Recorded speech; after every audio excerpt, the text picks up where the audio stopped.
Bapak Ibu guru semuanya? Apa kabarnya? Semoga Bapak Ibu guru khususnya yang honorer baik di sekolah negeri maupun di swasta tetap sehat-sehat semuanya. Kali ini saya akan menyampaikan buat Bapak Ibu guru mengenai guru pelamaran P3K guru. Banyak yang bertanya-tanya, apakah guru baru bisa melamar P3K? Apakah mata pelajaran yang saya ampuh linear? Di sini akan jelaskan mengenai siapa-siapa saja yang bisa mendaftar P3K. Semua guru honorer bisa daftar P3K. Itu dia kata kuncinya. Siapa saja yang termasuk guru honorer? Di sini akan saya jelaskan secara rinci buat Bapak Ibu guru, khususnya guru yang baru untuk mendaftar honorer sebagai pegawai P3K. Ini ya akan saya jelaskan di sini buat kita semuanya. Pengadaan pegawai pemerintah dengan perjanjian kerja atau P3K untuk jabatan fungsional guru pada instansi daerah tahun 2021. Persyaratan pelamar, ini dia persyaratan pelamar ya. THK 2. Yang kedua, guru non ASN yang terdaftar di Dapodik. Yang ketiga, guru swasta yang terdaftar di Dapodik dan lulusan PPK. Mungkin buat Bapak Ibu guru yang masih baru sebagai staf pengajar di sekolah swasta maupun negeri, apa itu kira-kira THK 2? Apakah saya masuk THK 2? Di sini juga akan saya jelaskan THK 2 itu. Ini dia pengertian daripada THK 2. Individu yang terdaftar dalam database ex tenaga honorer Badan Kepegawaian Negara. Siapakah ex tenaga honorer itu?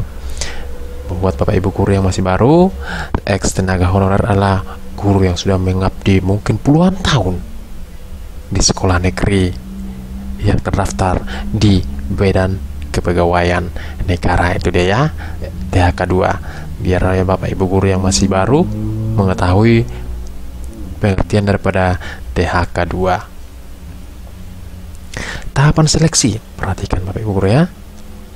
Seleksi pengadaan P3K guru tahun 2021 terdiri atas 2 tahap. Yang pertama, seleksi administrasi, dan yang kedua, seleksi kompetensi. Di sini akan saya jelaskan satu-satu seperti apa seleksi administrasi dan seperti apa seleksi kompetensi. Yang pertama, seleksi administrasi. Seleksi administrasi sebagaimana dimaksud dilakukan untuk mencocokkan persyaratan administrasi dan kualifikasi dengan dokumen pelamar. Ini dia ya, contohnya di buka jurusan fisika, apakah jurusan IPA bisa melamar fisika? Yang pasti jurusan fisika harus background guru tersebut harus fisika, seperti itu dia yang sesuai kualifikasinya. Oke, kita lanjutkan kedua. Ini dia administrasinya ya. Scan pas foto berlatar belakang merah maksimal 200 KB bertipe file JPG. Ingat ya Bapak Ibu ya, jangan di scan ya. Tanyakan bagi Bapak Ibu guru, bagi siapapun yang men-scan, apakah filenya itu bertipe file JPG atau PDF. Kalau diminta JPG, buat JPG. Kalau diminta PDF, buat PDF. Oke, yang kedua, scan KTP maksimal 200 KB bertipe file JPG. Yang ketiga, scan ijazah 700 KB bertipe file PDF. Ya, ini dia PDF ya. Jangan samakan PDF sama JPG ya Bapak Ibu ya. Yang keempat, scan transkrip 500 KB bertipe file PDF. Yang kelima, scan dokumen lainnya maksimal 500 KB bertipe file PDF. Apa kira-kira dokumen lainnya ini? Buat Bapak Ibu guru yang sertifikasi, sertifikat pendidiknya.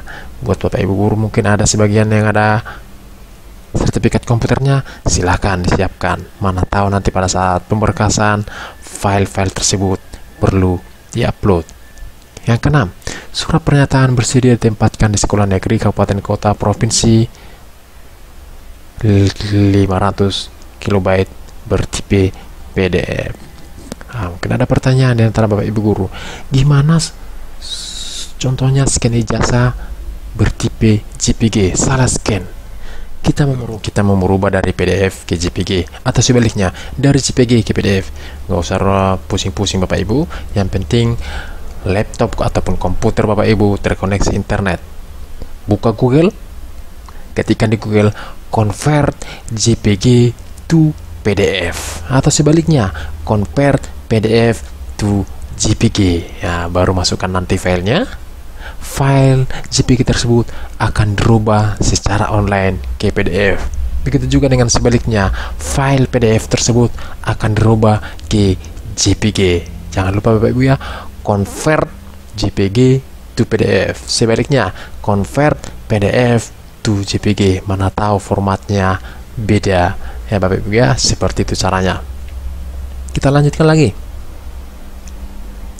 Seleksi kompetensi. Ini dia, seleksi kompetensi. Seleksi kompetensi terdiri dari 3 bagian. Yang pertama, kompetensi teknis. Yang kedua, kompetensi manajerial. Dan yang ketiga, kompetensi sosial kultural. Pelamar yang telah dinyatakan lulus seleksi kompetensi akan dilanjutkan dengan wawancara untuk menilai integritas dan moralitas sebagai bahan penetapan hasil seleksi. Itu dia, harus ada wawancaranya ya Bapak Ibu ya. Penambahan nilai kompetensi teknis ya buat Bapak Ibu guru ya yang sudah lama mengabdi atau buat yang sudah sertifikasi ya. Di sini juga akan sampaikan buat kita semuanya penambahan nilai kompetensi teknis ya. Ini dia ya. Pelamar yang memiliki sertifikat pendidik linear dengan jabatan yang dilamar mendapat nilai paling tinggi sebesar 100% dari nilai paling tinggi kompetensi teknis. Ini hanya kompetensi teknisnya buat Bapak Ibu guru yang sudah sertifikasi ya, khususnya guru yang swasta ya, mungkin lebih semangat lagi ya. Oke. Yang kedua, pelamar yang berusia di atas 35 tahun terhitung saat pelamar yang berstatus aktif mengajar sebagai guru paling singkat 3 tahun ya, paling singkat 3 tahun secara terus-menerus sampai dengan saat ini berdasarkan data Dapodik ya. Saya lagi mau bertanya sama Bapak Ibu guru, khususnya yang berumur 35 tahun ke atas, apakah Bapak Ibu guru sudah terdaftar Dapodik? Kalau Bapak Ibu guru masih sanksi, tanyakan langsung sama operator ya, bisa Ibu tanyakan atau bisa Ibu cek itu dari info GTK ya. Kalau Bapak Ibu juga tidak tahu user sama passwordnya, silahkan komunikasi bagus-bagus dengan operator ya. Bagi Bapak Ibu guru yang umurnya 35 tahun ke atas mendapat nilai tambahan sebesar 15% dari nilai paling tinggi kompetensi teknis. Itu dia penambahannya ya. Pelamar dari penyandang disabilitas yang sudah diverifikasi jenis dan derajat kedisabilitasannya sesuai dengan jabatan dilamar mendapat tambahan nilai sebesar 10% dari nilai paling tinggi kompetensi teknis. Itu dia ya. Pelamar dari THK 2 yang aktif mengajar sebagai guru paling singkat 3 tahun secara terus-menerus sampai dengan saat ini berdasarkan data Dapodik mendapat tambahan nilai sebesar 10% dari nilai paling tinggi kompetensi teknis ya. Oke, jangan lupa ya Bapak guru, itu dia penambahan nilai buat Bapak Ibu guru yang sertifikasi yang 35 tahun ke atas dan GTHK 2 ya. Oke. Seleksi kompetensi pertama. Ya, di sini seleksi kompetensi pertama akan saya jelaskan karena pemerintah akan membuka seleksi kompetensi pertama, kedua, dan ketiga. Di sini akan saya bahas yang pertama dulu ya Bapak Ibu guru ya. Tidak semua guru yang honorer bisa mendaftar seleksi yang pertama. Yang pertama ini akan diutamakan kepada buat Bapak Ibu guru yang mengajar di sekolah negeri. Gitu ya.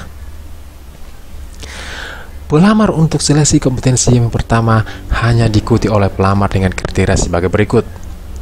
THK 2 dan guru non-ASN yang terdaftar Dapodik ya. Perhatikan Bapak Ibu guru ya. Mungkin ada sebagian Bapak Ibu guru mendaftar, Bapak Ibu guru sudah mengajar di sekolah negeri, tapi belum tentu terdaftar di Dapodik. Apakah bisa mendaftar? Tidak bisa.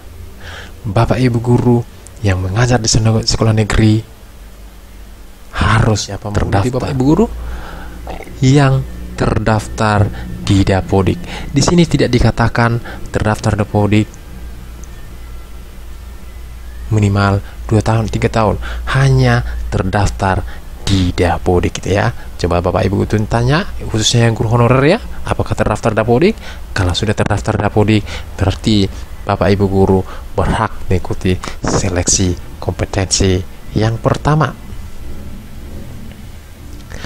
Dalam hal kebutuhan P3K tersedia di sekolah tempat pelamar mengajar saat ini, pelamar wajib mendaftar di sekolah tersebut selama sertifikat pendidik dan atau kualifikasi pendidikan sesuai. Ya, di sini akan saya jelaskan. Seorang guru contohnya di sekolah A, ini tingkat SD. Guru tersebut sudah sertifikasi. Bapak Ibu guru tersebut wajib melamar di sekolah tersebut. Kalau tidak ada, seandainya tidak ada, kita akan bahas ini Bu ya. Seandainya tidak ada lowongan yang terbuka dalam hal kebutuhan P3K tidak tersedia di sekolah tempat pelamar mengajar, pelamar dapat mendaftar di sekolah lain yang masih tersedia kebutuhannya. Iya, ini dia. Seandainya Bapak Ibu guru tidak ada lowongan di sekolah tersebut, Bapak Ibu guru yang berstatus honorer bisa melamar di sekolah lain. Itu dia kata kuncinya. Bagi pelamar yang mengajar di SD SMP dapat melamar di antara pilihan bentuk satuan pendidikan tersebut di wilayah kabupaten kota tempat melamar mengajar pada mata pelajaran yang sesuai sertifikat pendidik dan atau kualifikasi pendidik pelamar. Nah, maksudnya seperti ini Bapak Ibu guru ya. Di sekolah A ada guru honorer, tapi di sekolah tersebut tidak ada lowongan. Bapak Ibu guru bisa mendaftar di sekolah B, tetapi di sekolah B tersebut ada di wilayah kabupaten kota tempat ibu mengajar. Bapak Ibu guru tidak bisa melamar di luar kabupaten kota tempat Bapak Ibu guru mengajar. Itu khusus untuk guru-guru yang SD dan SMP gelombang pertama. Kalau tidak ada lowongan di sekolah Bapak Ibu mengajar, Bapak Ibu guru bisa mendaftar di sekolah yang lain dengan catatan di wilayah kabupaten kota tempat Bapak Ibu guru mengajar. Itu dia Bapak Ibu guru ya, khususnya yang honorer ini ya, karena ini masih pelamaran kompetensi yang pertama, gelombang yang pertama ya. Oke, kita lanjutkan lagi. Bagi pelamar yang mengajar di sekolah SMA atau SMK atau sekolah luar biasa dapat melamar di antara pilihan bentuk sesuai pendidikan di wilayah provinsi tempat pelamar mengajar pada mata pelajaran yang sesuai sertifikat pendidik dan atau kualifikasi pendidikan pelamar. Kalau guru-guru Bapak Ibu guru yang di SMA ataupun SMK ataupun sekolah luar biasa mungkin lebih luas ya Bapak Ibu guru ya, karena Bapak Ibu guru disampaikan di sini di wilayah provinsi ya, seperti salah satu provinsi di Sumatera Utara contohnya ada 33 kabupaten kota. Mungkin Bapak Ibu guru bisa melihat di sekolah mana kabupaten kota khususnya tingkat SMA dan SMK yang membuka lowongan, mungkin lebih luas ya. Oke, kita lanjutkan lagi. Seleksi kompetensi kedua. Ya, ini seleksi kompetensi kedua ya. Yang pertama, yang tadi yang kita bahas itu mengenai seleksi kompetensi pertama. Seleksi kompetensi kedua. Nah, ingat, sebelum saya lanjutkan seleksi kompetensi kedua ini, seleksi kompetensi pertama khusus Bapak Ibu guru yang honorer di sekolah negeri. Kita lihat seleksi kompetensi kedua. Pelamaran untuk seleksi kompetensi kedua dapat diikuti oleh pelamar dengan kriteria sebagai berikut. Yang pertama, pelamar dari THK 2 yang tidak lulus seleksi kompetensi pertama. Iya, ya. Guru non ASN yang terdaftar di Dapodik yang tidak lulus seleksi kompetensi pertama, ya. Yang C, guru swasta yang terdaftar di Dapodik. Dan yang kedua, lulusan PPG. Ya, sudah makin luas, sudah makin bertambah saingannya Bapak Ibu ya, yang khususnya yang guru honorer di negeri. Ini disampaikan di yang C ini guru swasta yang terdaftar di Dapodik. Makanya saya sampaikan tadi siapa saja yang bisa mendaftar P3K. Ini dia guru swasta yang terdaftar di Dapodik. Di peraturan pemerintah sudah disampaikan jelas guru swasta yang terdaftar di Dapodik. Tidak ada dikatakan di sana guru yang sudah terdaftar minimal 2 tahun di Dapodik. Tidak. Yang disampaikan pemerintah selalu melalui peraturan pemerintah nomor 28 adalah guru yang sudah terdaftar di Dapodik. Yang penting terdaftar di Dapodik. Jadi buat Bapak Ibu guru yang masih baru, coba tanyakan operatornya apakah sudah terdaftar di Dapodik atau tidak. Karena peraturan yang dibuat pemerintah adalah untuk melamar P3K khususnya guru swasta yang sudah terdaftar di Dapodik, dia ya. Oke, kita lanjutkan lagi. Bagi pelamar yang mengajar di sekolah dasar atau sekolah menengah pertama dapat melamar di antara pilihan bentuk satuan pendidikan tersebut di wilayah kabupaten kota tempat melamar mengajar pada mata pelajaran yang sesuai sertifikat pendidik dan atau kualifikasi pendidikan pelamar ya. Di sini juga akan saya jelaskan kembali ya buat Bapak Ibu guru ya. Contohnya si X, guru X mengajar di sekolah A. Contohnya kita buat mata pelajaran PGSD, guru kelas. Ini tingkat SD ya. Di sekolah A tersebut tidak ada lamaran PGSD. Bapak Ibu guru bisa melamar di sekolah yang lain dengan catatan masih di wilayah kabupaten kota tempat Bapak Ibu guru melamar. Itu ya. Yang kedua, apakah? Contohnya, awalnya Bapak Ibu guru X tadi mata jurusannya adalah matematika, tapi belum sertifikasi. Apakah bisa melamar di sekolah tersebut dengan guru kelas? Tidak bisa, karena tidak linear. Dia Bapak Ibu tersebut bisa melamar di tingkat SMP. Ini di atas ya. Oke, kita lanjutkan lagi. Seleksi kompetensi yang ketiga. Ini dia seleksi kompetensi ketiga. Pelamaran untuk seleksi kompetensi 3 dapat diikuti oleh pelamar dengan kriteria sebagai berikut. Pelamar dari THK 2 yang tidak lulus seleksi kompetensi pertama dan kedua. Guru non-ASN yang terdaftar di Dapodik yang tidak lulus seleksi kompetensi pertama dan kedua. Guru swasta yang terdaftar di Dapodik yang tidak lulus seleksi kompetensi yang kedua. Dan lulusan PPG yang tidak lulus seleksi kompetensi yang kedua. Itu dia ya. Sini akan saya jelaskan lagi. Pelamar dapat memiliki kebutuhan P3K di seluruh sekolah wilayah Indonesia yang belum terpenuhi pada seleksi kompetensi pertama dan seleksi kompetensi kedua sesuai dengan sertifikat pendidik dan atau kualifikasi pendidik pelamar. Ini maksudnya seperti ini Bapak Ibu guru ya. Contohnya guru X. Sertifikat guru X adalah sarjana pendidikan matematika di kota A. Di kota A tersebut, di kabupaten kota A tersebut tidak ada lagi guru membuka lowongan guru matematika. Guru X tersebut bisa ke kota B atau bahkan bisa ke provinsi yang lain. Itu dia maksudnya di sini Bapak Ibu ya. Jadi biar jangan bimbang Bapak Ibu guru, di tahap yang ketiga ini kita lebih luas, kita lebih bebas memilih. Itu dia ya. Di antar provinsi, antar kabupaten kota kita bisa memilih. Ya Bapak Ibu guru ya. Oke, kita lanjutkan lagi. Dalam hal kebutuhan P3K belum terpenuhi, kebutuhan P3K akan diisi oleh pelamar yang tidak lulus seleksi kompetensi yang ketiga dengan ketentuan sebagai berikut. Ini dia ketentuannya Bapak Ibu guru ya. Mana tahu Bapak Ibu guru tidak lulus seleksi kompetensi pertama, kedua, ketiga, ada lagi kesempatan dikasih. Ya ini dia. Perhatikan Bapak Ibu guru. Memenuhi nilai ambang batas dan berperingkat terbaik. Ya, karena di sini ada ambang batasnya. Oke, yang kedua, B. Jabatan yang akan diisi adalah jabatan yang belum terpenuhi pada bentuk satuan pendidikan lain yang sama dengan jabatan dan bentuk satuan pendidikan yang dipilih pelamar pada seleksi kompetensi ketiga. Iya, mungkin masih kosong ini Bapak Ibu ya. Di kota X, di kota B kita buat. Guru X melamar di kota A. Rupanya di kota A seleksi kompetensi ketiga Bapak guru X tersebut tidak lulus. Tapi di kota B masih ada yang kosong. Iya, sesuai dengan peraturan pemerintah, guru tersebut bisa memenuhi untuk di kabupaten kota B dengan syarat-syarat dan ketentuan yang berlaku ya Bapak Ibu ya. Bentuk satuan pendidikan yang akan diisi berada dalam satu wilayah kewenangan penyelenggaraan pendidikan. Ya, ini adalah wewenang satu wilayah ya. Oke.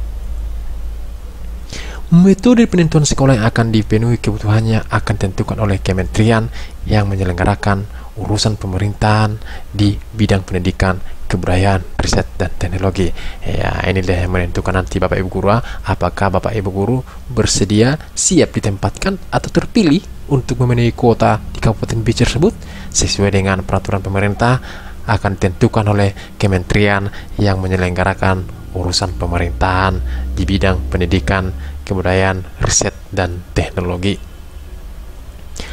Dalam hal pelamar yang sudah nyatakan lulus tahap akhir seleksi dan sudah mendapat persetujuan nomor induk P3K, kemudian mengundurkan diri, kepada yang bersangkutan diberikan sanksi tidak boleh mendaftar pada penerimaan P3K untuk satu periode berikutnya. Ini dia ya, buat Bapak Ibu Guru yang mengundurkan diri. Makanya sebelum mengambil keputusan, perhatikan bagus-bagus, simak bagus-bagus, analisa betul, karena di sini ada peraturan pemerintah tidak boleh mendaftar pada penerimaan P3K untuk satu periode berikutnya. Ada konsekuensinya ya. Oke. Masa hubungan perjanjian kerja P3K paling singkat 1 tahun dan paling lama 5 tahun, serta dapat diperpanjang sesuai dengan kebutuhan masing-masing instansi daerah. Ini dia yang sering ditanyakan, apakah setelah 5 tahun langsung diputus kontrak? Tidak. Di sini disebutkan sesuai dengan kebutuhan masing-masing instansi daerah dapat diperpanjang. Itu dia ya. Kita doakan sama-sama semoga P3K ini lebih bagus lagi ke depannya ya. Ya, ini dia saya sampaikan buat Bapak Ibu Guru. Semoga bermanfaat informasi-informasi tersebut ya. Sampaikan sekali lagi, semua guru honorer khususnya yang di sekolah swasta, kalau negeri sudah wajib mengikuti gelombang pertama, gelombang kedua, ketiga, semua guru honorer yang terdaftar di Dapodik bisa mengikuti seleksi P3K. Tidak ada peraturan yang dibuat pemerintah guru honorer yang sudah terdaftar Dapodik minimal 2 tahun, 3 tahun, atau 2 bulan. Tidak ada peraturan seperti itu. Peraturan yang dikeluarkan pemerintah adalah terdaftar di Dapodik. Itu dia peraturannya Bapak Ibu ya. Oke, demikian informasi yang perlu saya sampaikan untuk pendaftaran P3K. Semoga bermanfaat buat Bapak Ibu Guru. Sekian dan terima kasih.